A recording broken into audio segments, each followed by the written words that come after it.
professor for tonight, your teacher, Brother Roderick De Vera. And this subject, Systematic Theology 4, is all about ecclesiology and eschatology. And na ibig sabihin po nito ay study of the church and the last days, providing student with a comprehensive understanding of both ecclesiology and eschatology through a blend of biblical, historical, and theological perspective. So we as students will explore the nature, the purpose, and the mission of the church as well as its future. Pero hanggang sa mission of the church muna tayo for tonight dahil mahaba-haba po ito. At mahati po ang atin pong session sa 7 session with sub-lessons, no? 11 lessons lahat ito eh. So we will tackle about these 3 lessons. Pag-uusapan po natin yung foundation ng ecclesiology, formation of the church, and then function of the church. So, yung tatlo ang ating magiging focus for tonight. So, sa mga kasama natin na nanonood, comment po natin kung saan po tayo ngayon nakasubaybay. So, start na po tayo sa Lesson 1. Foundations of Ecclesiology. Pag-aaralan natin yung mga kung saan galing yung salitang ecclesiology ngayong gabi. So, ngayong session 1, it's all about foundation and formation tayo. Okay? So, ulitin ko, 7 sessions na may 11 lessons. At ang lesson 1 natin is all about foundation of the ecclesiology. So, this is our introduction. The founder, syempre, ang founder ng ang church, alam naman natin lahat, di ba? The founder of the church is, type nga natin kung sinong founder ng church. The Pope, Saint Peter. Sino ba ang founder ng church? Kayo po, sino po ang founder ng church kung saan kayo naroon na sumasamba?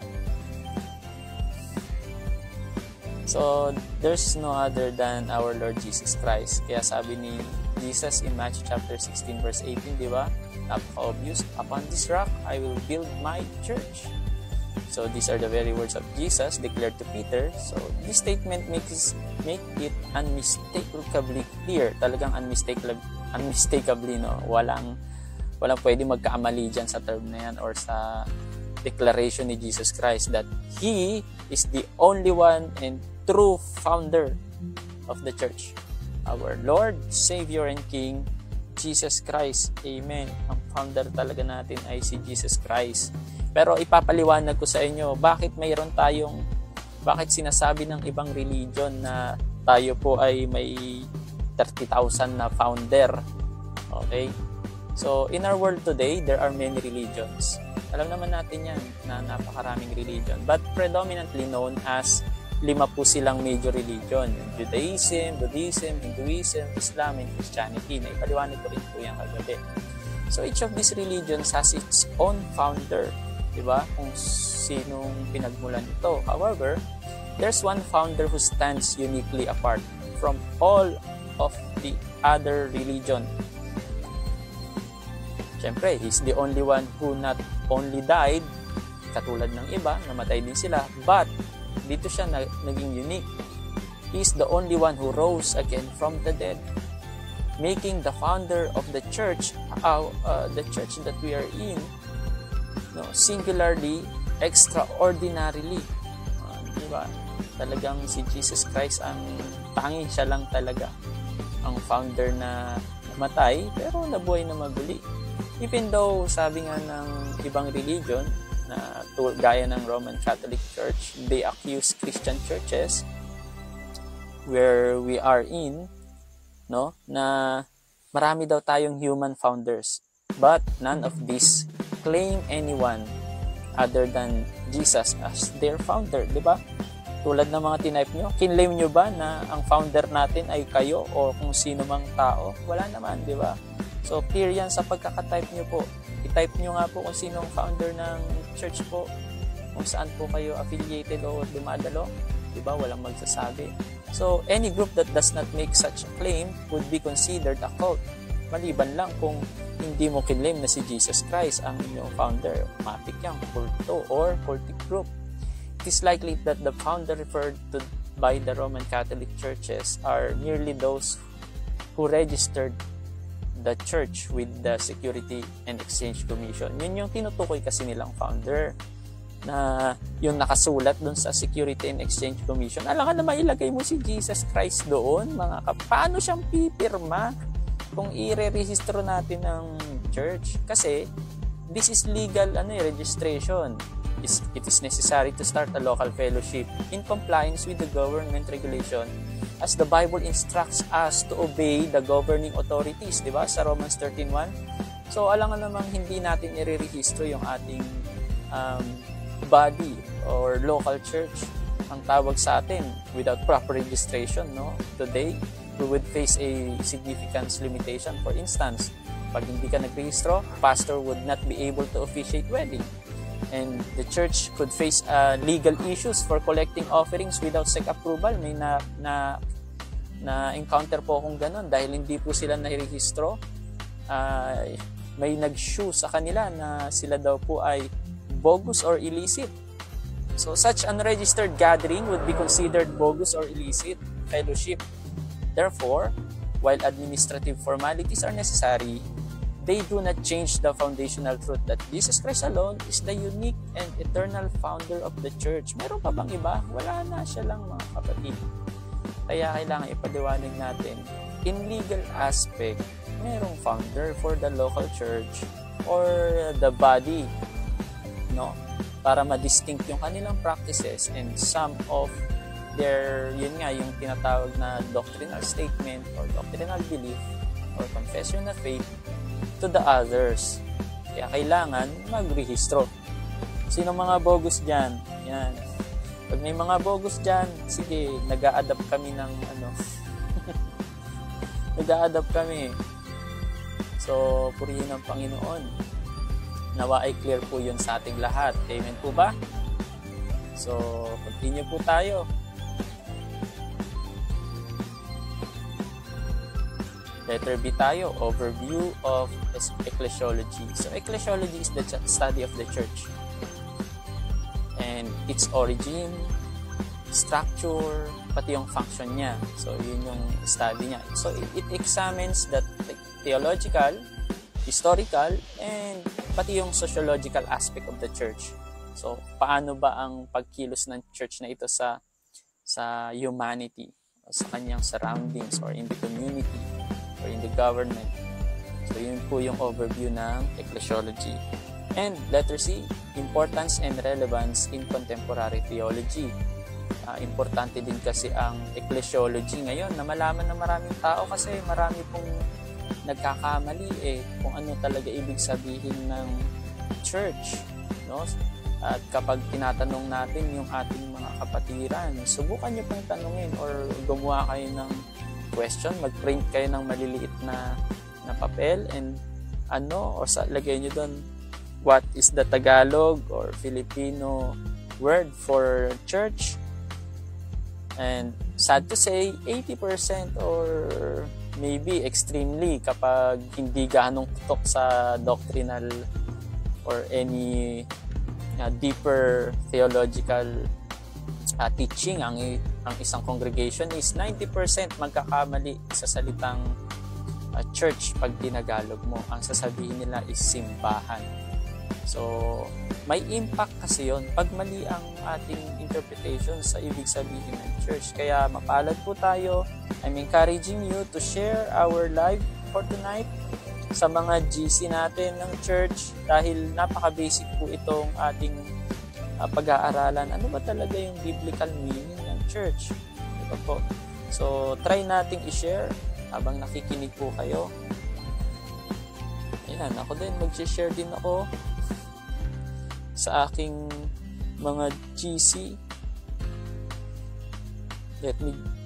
Let me have a seconds lang.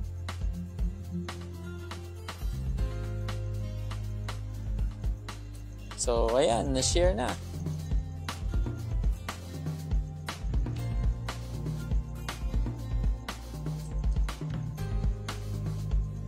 So, comment din po tayo kung saan tayo ngayon nakasubaybay. Magandang gabi po sa inyong lahat. Continue po tayo. Definition of terms tayo. Ano ang etymology of ecclesiology? Meaning, saan nang galing o nagmula yung salitang ecclesiology? So, the word church in Greek. The term ecclesiology has its root in the Greek word ecclesia, which means assembly. Yun po ang ibig sabihin ng ecclesia, assembly or gathering. This word was used in the Septuagint or the Greek translation of the Hebrew Bible to translate the Hebrew word kahal. So, yung salitang kahal, siya po ay na-translate as ecclesia in New Testament Greek. So, meaning, ibig sabihin ng kahal is congregation or assembly. So, yun po ang ibig sabihin ng word ng church sa Hebrew. At yung salitang, kung yung ecclesia naman ay sa Greek, yung salitang lohia naman, it means study or knowledge. So, yun po yung magpo-form sa salitang ecclesiology. So, nasabi na natin yung salitang church in Hebrew, kahal. So, dapat ito ay ibinaba natin dito. So, i-edit natin ito mamaya. Para sa lahat ng mag-a-avail ng ating presentation ay tama po yung information na makukuha natin. So, ano naman yung origin o kailan ba ginamit yung salitang ecclesiology? Kasi kung word by word na ecclesiology, wala kang mababasa sa Bible. Wala naman talaga mababasa sa Bible na ecclesiology, di ba? Bakit tayo may subject na ecclesiology? So the word ecclesiology, actually, it was first used in 19th century. Nag-appear yon sa quarterly journal ng isang British critic noong 1837. So, where it was defined as the science of the proper construction and operations of the church. However, sa Cambridge Camden Society naman, they claimed in 1845 that they had invented the term ecclesiology. Sa yung kasing British critic, ecclesiology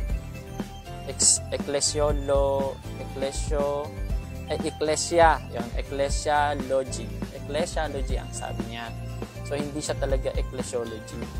Ecclesiology ang gamit nung journal British critic na yan.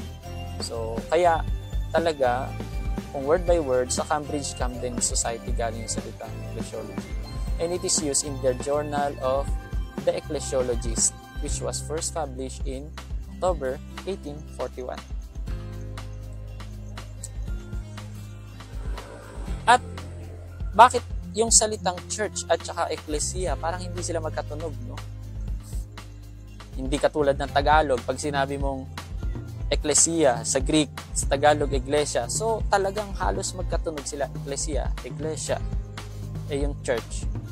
So, alamin natin kung anong etymology ng salitang church. The word church has an interesting etymology. It originates from the Old English word sirike or cirque. Cirque, yun yung someone says cirque, but cirque. So, which itself comes from the Proto-Germanic kirika. So, Proto-Germanic talaga yung salitang kirika. Then, ginaya lang ng Old English sirike o cirque. So, this term is derived from the Greek word. So, yung cirque at kirike ay galing sa salitang Koryakon, which means the Lord's or the Lord's, sa Panginoon, ganon. Pero may open and close parenthesis na the Lord's house. O ibig sabihin siya yung may-ari, ganon. From the Kyrios or meaning, ibig sabihin ng Kyrios o Kurios ay Lord or Master. And sometimes it was written as Kuryakon. Kuryakon. Kaya yung salitang Kuryakon, Kirk, Sirike, magkakatunog sila. Pero hindi siya as in assembly ang meaning. So, pag sinabi mong assembly, more on kirk o more on ecclesia yung term from the word kahal. Pero pag sinabi mo namang Lord or Master o sa Panginoon, means kirk, sirike, or in English, church. So, sounds quite similar due to these common roots. Ito po yung sample. In German, Kirche. in Dutch Kerk, in Old Norse Kirka, in Old Frisian Zerke, in Middle Dutch Kerke, in Old High German Kirche. So, other term for church naman sa French, Église or Spanish Iglesia, Italian Chiesa, Portuguese Igreja. So, this term often derived from Latin ecclesia, so which also means assembly or congregation. Kaya yung salitang iglesia at saka kirk ay hindi naman siya actually as in parallel ang meaning, ano? Pero at least yung sinasabing assembly na yon or yung congregation na yon, na yung kahal na yon ay sa Panginoon. Or that kahal, that ecclesia is Kuriakon or from the Lord, or the Lord's house, or ang may-ari ay ang Panginoon. Bakit sinasabi na itong kongregasyon ay ang may-ari ang Panginoon?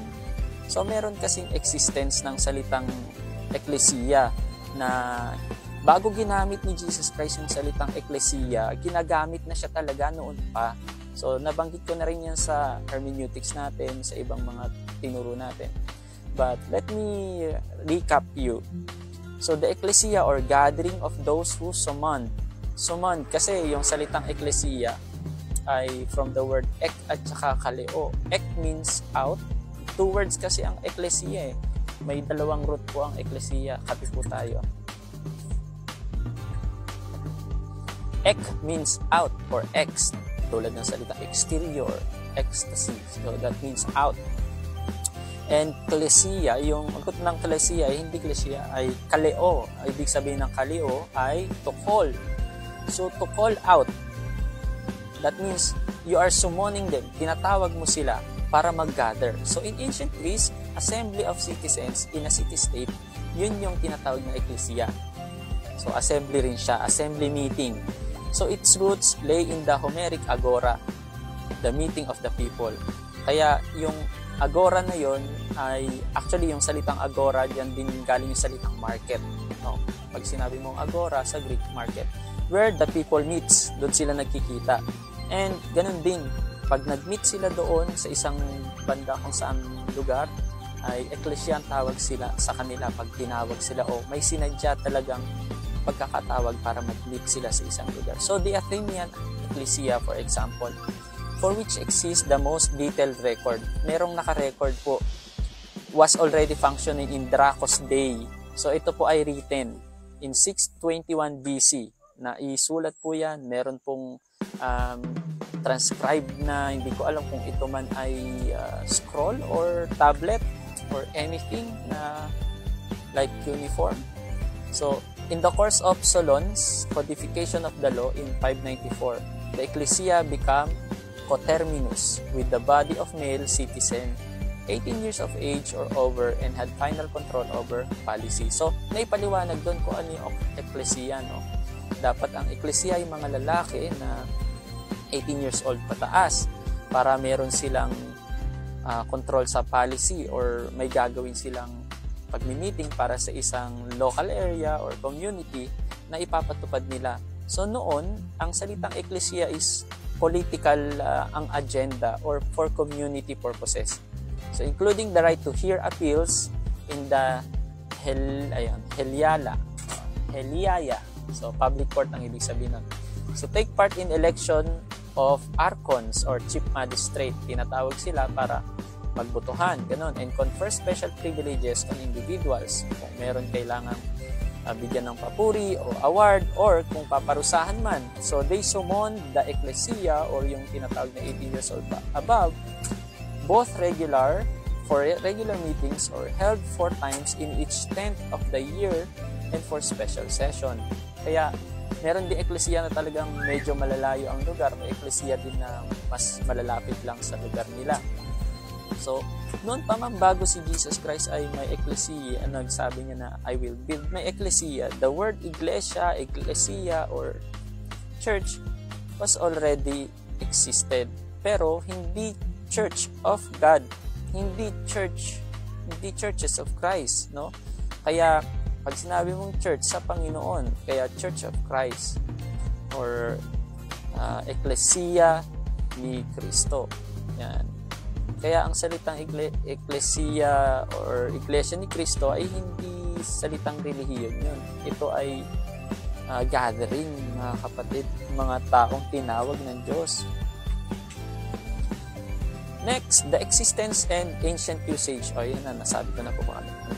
So, tutuloy lang natin. Reflecting on the historical context of the term Ecclesia, it shed light on Jesus' usage of the word.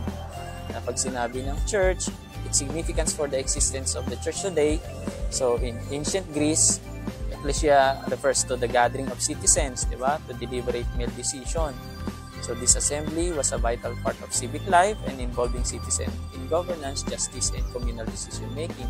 Pero yung Ecclesia naman ni Jesus Christ, it describes his follower, and he was invoking a concept rich with communal and participatory meaning. By saying, upon this rock I will build my church, Jesus was establishing a new kind of assembly, not a citizen of the government, but a gathering of the citizen of heaven, or gathering not just a citizen ng makamundo, but sa Panginoon. So, believers called together to form a spiritual community. So, this new ecclesia that Jesus was built, He is the founder, no?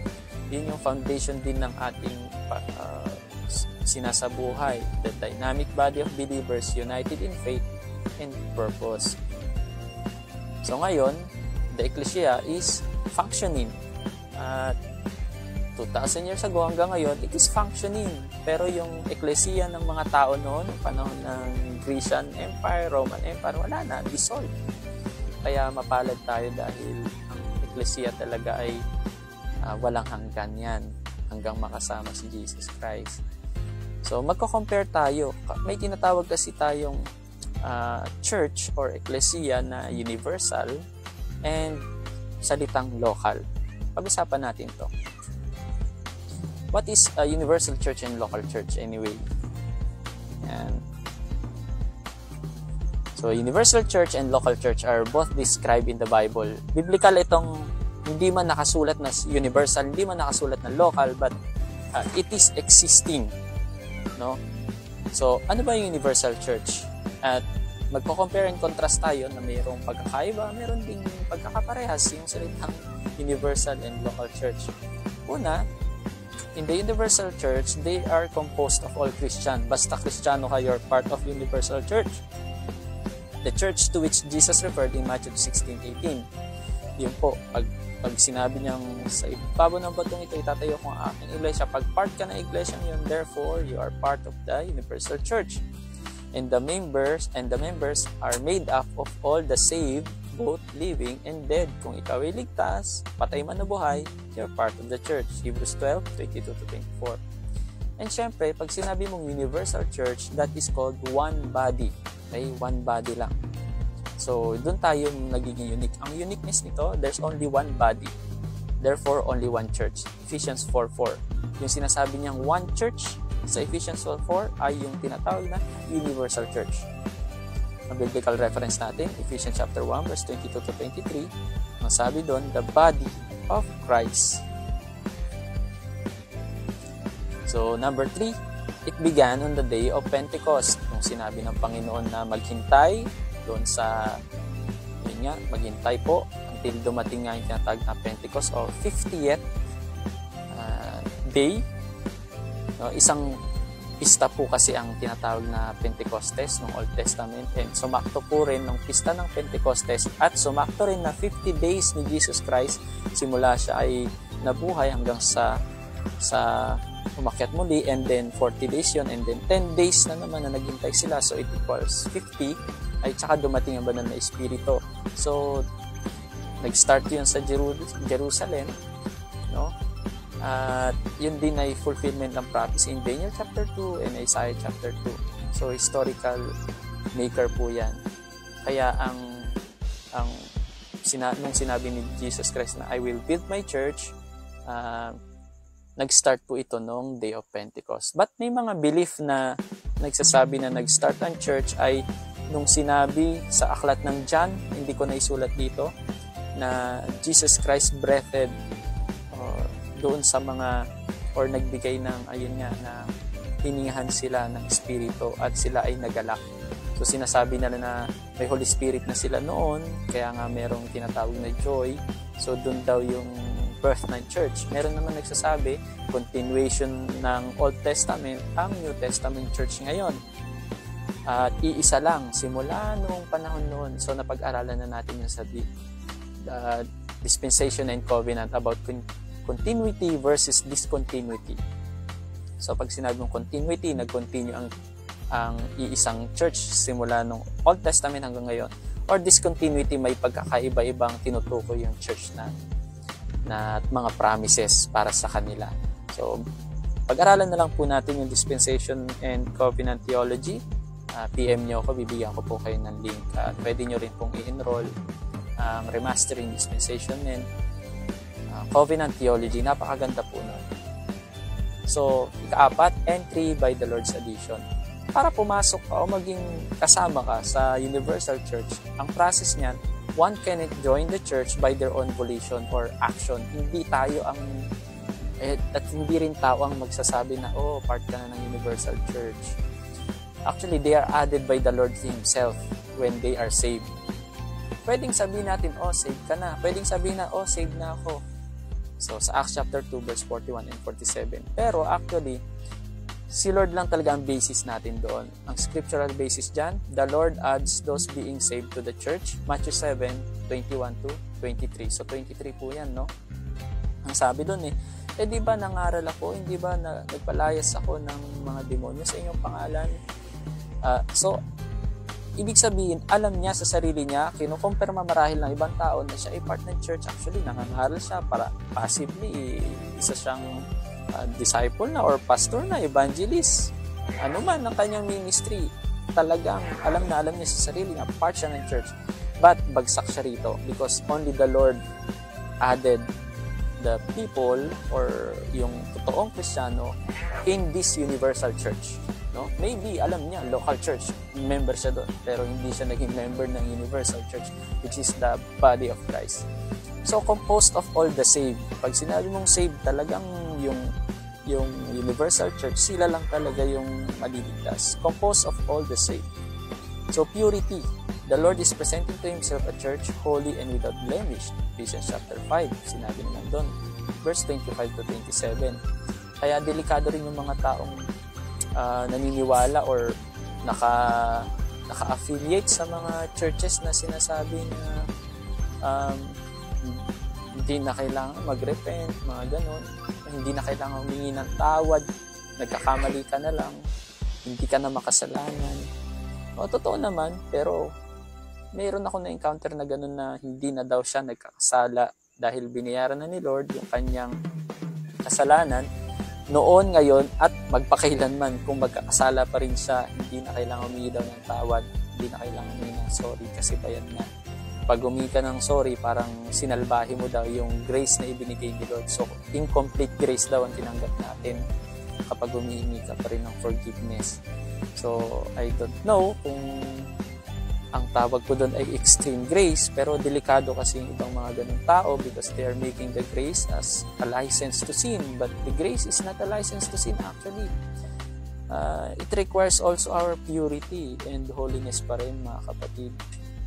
So, may judgment dyan Those in the church who are sinning and refuse to repent are cut off. John chapter 15 verse 2 and verse 6, di ba? Ang sabi doon na aalisin daw niya.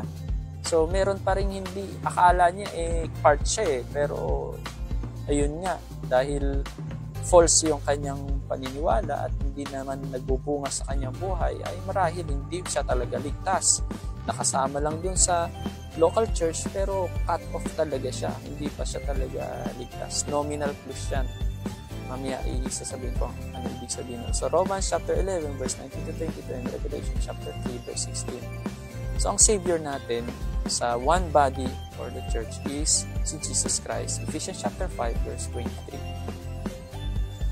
At ang universal church, it is a spiritual body. Hindi man talaga makita mo na mag-ipon-ipon silang lahat because the structure of Christ as the cornerstone ay wait lang po, namatay yung aking ilaw.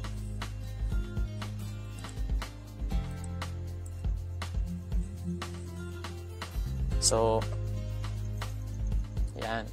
Christ as the cornerstone, apostle and the prophets as the foundation, and all Christians as the living stone.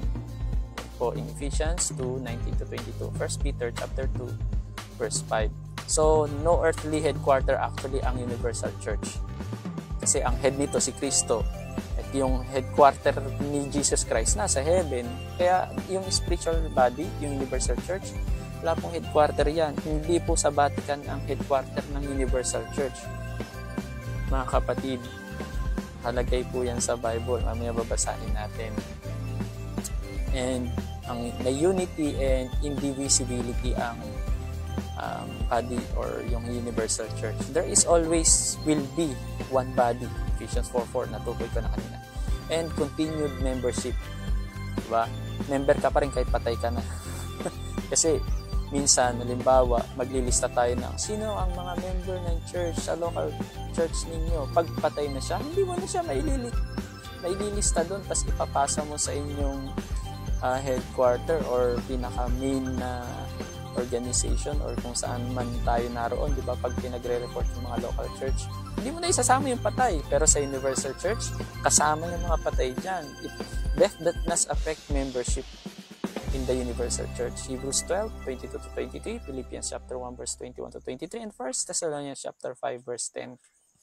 So, the universal church varied common names. Ang dami niyang variation ng common name. Mga kapatid, common name, mamaya papaliwanag ko sa inyo.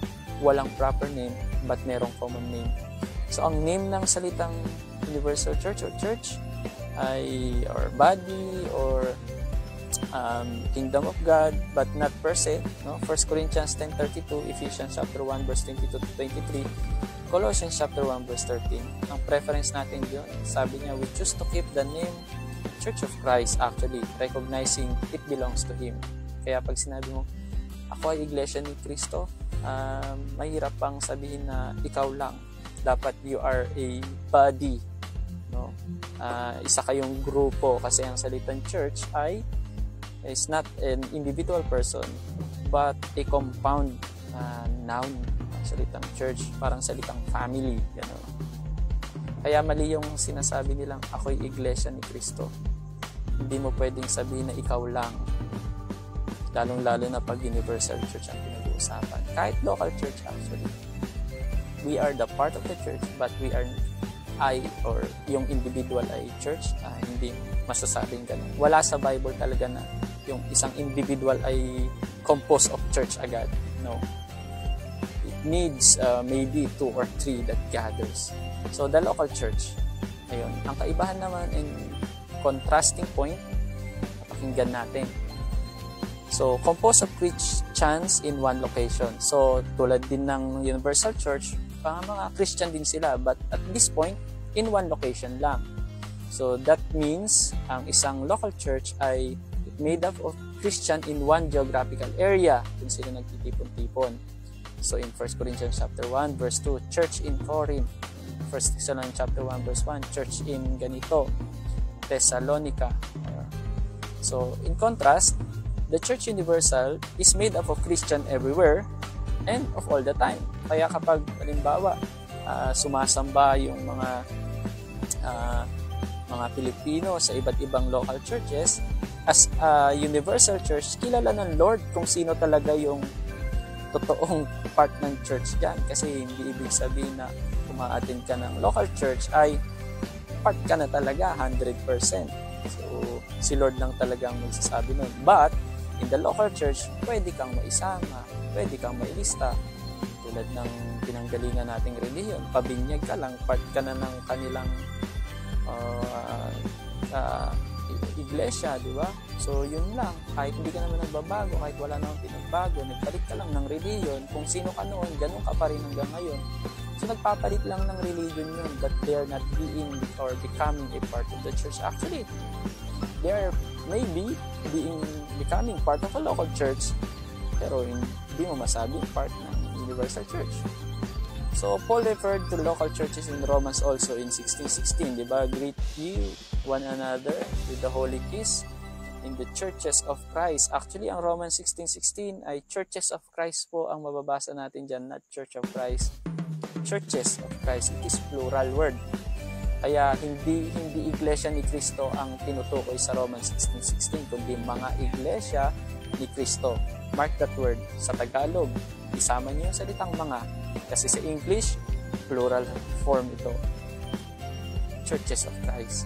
And Galatians chapter 1, verse 2. So, ang local church, may mga beginning sila in every geographical area.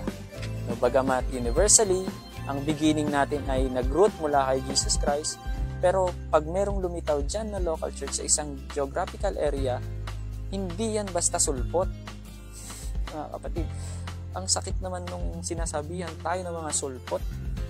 Kilala nyo na yung mga tinutukoy ko kung sino yung nagsasabi na mga sulpot daw tayong mga born again Christians or full gospel or any na mga part din ng mga reformed churches.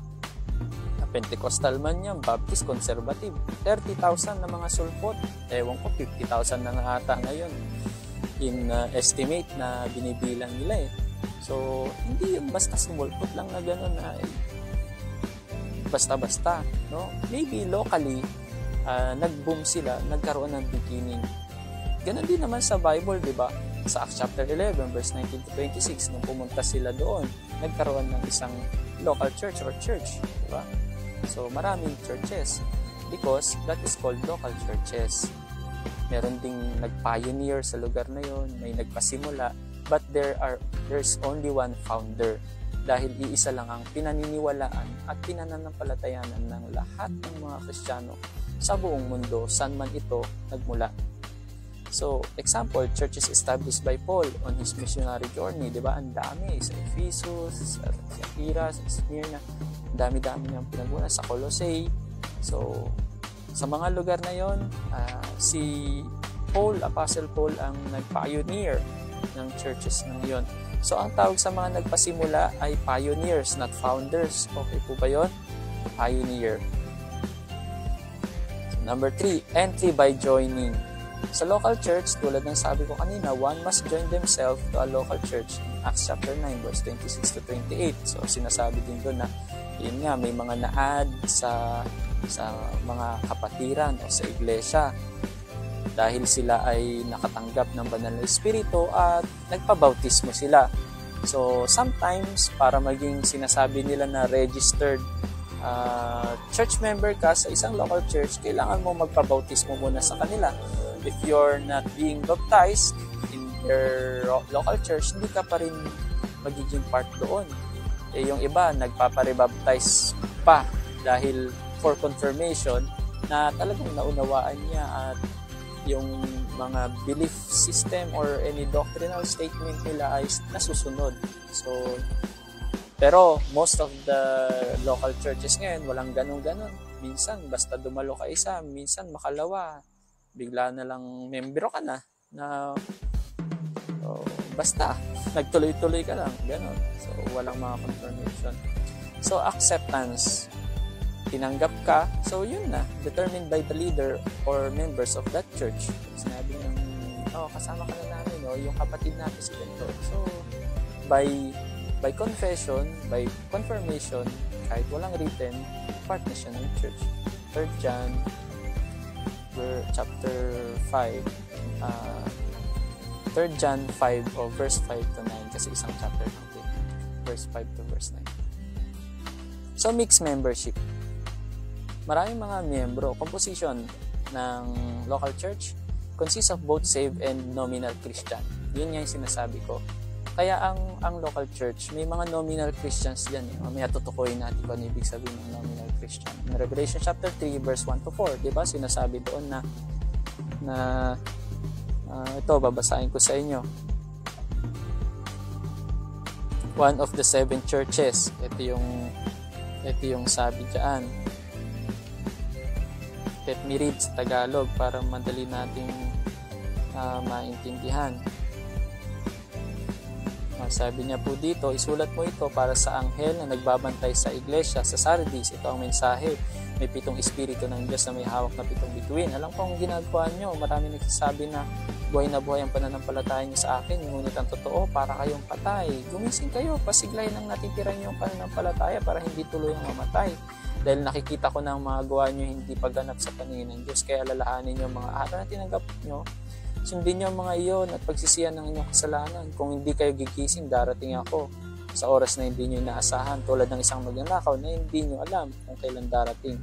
Ngunit may iba riyan sa inyo na hindi nahawa sa masamang gawain ng iba. Lalakad silang kasama ko na nakasuot ng puting damit dahil karapat dapat sila.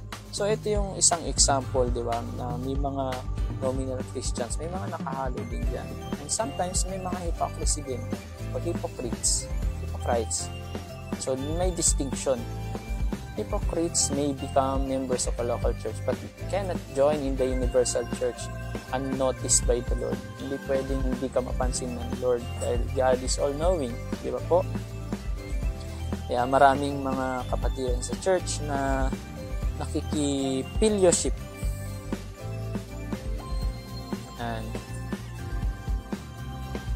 So, I'm sorry, napakalakas talaga ng ng ating background music. Hindi ko po napatay agad.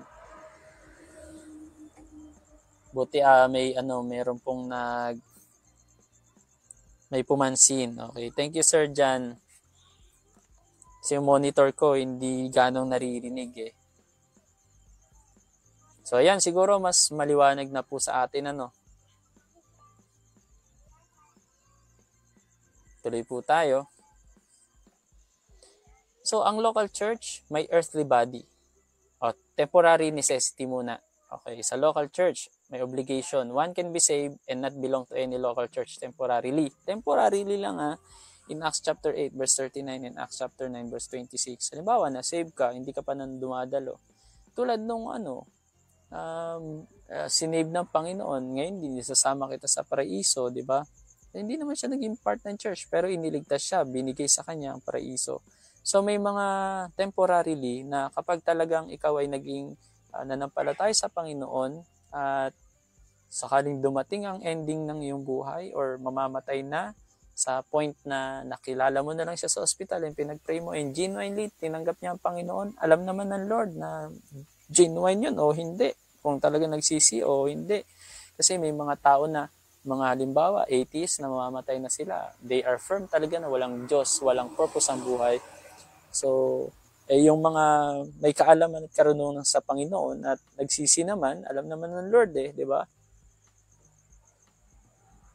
So, may mga tao rin na nasisave na hindi sila naging belong ng local church. But temporarily. Pero yung tagal mo nang kumilala sa Panginoon and you are not belonging yourself, kung totoong tupa ka, ang nature ng tupa ay magkasama-sama as a flock at hindi papayag si Lord na mayroong tupang ligaw. 'Di ba? Ang sabi doon sa Isaiah chapter 53 verse 3 na verse 6 po ata 'yon, na tayo po ay parang mga tupang ligaw na nagkanya-kanya tayo ng lakad. At si Jesus Christ naman in-illustrate niya yung 99 sheep na iniwan for the one lost sheep, 'di ba? So hindi papayag mismo si Jesus Christ na maging lost lang tayo. He will carry us and He will let us to become a part of a local church talaga. Sana ay maliwanag po yun. And ang responsibility, certain duties can only be fulfilled within a local church. Kasi yun nga, may mga duty talaga yung sinasabi dito sa Bible na ayun nga na kailangan magtulungan tayo. Yung sinasabing one another, how can you show that you love one another as brother of Christ, encouraging one another as brethren, di ba? How can you help one another if hindi mo kasama yung mga one another or mga kapatiran sa loob ng church? So how can you minister unto them? And sabi doon ay tumulong daw in the household of God. Paano mo makakatulong sa household kung ikaw ay palaboy o layas na hindi kasama sa family? So you must have a family to be with, and someone will father you in faith. Father in faith, hindi spiritual father. Pag spiritual father si God the Father lang yun, mga kapatid. Yung mga tumulong sa'yo na manalig o nakarinig ka ng father in faith ang tawag doon, hindi spiritual father. Correct natin yun, mga kapatid. Kung ako ang mali, I will accept it. So, kung tama ako, mag-comment kayo na mali talaga yung salitang spiritual father ang tawag nyo sa mga tatay nyo sa pananampalataya. Father in faith lang, yun nakalagay sa Bible. So, earthly body, ang structure natin, scripturally organized talaga ang local church. And yung universal church, talagang hindi mo talaga yung lubusan na ma-organize. In Philippians chapter 1 verse 1, so, ang mga local churches, they have bishops and deacon. Ang role, may mga elder, may pastor to oversee and feed the local congregation. So yung elder or presbyteros at mga pastors, which is poimen in Greek, ay in some way ay parehas lang ang kanilang ginagawa. Actually, yung pastor is same as elder sa Bible. Pero yung mga tumanda lang sa church, tapos sila yung matanda na doon na nag-donate ng lupa, kahit wala namang function, ayun lang, nag-donate lang, elder ang tawag, hindi po biblical elder yon.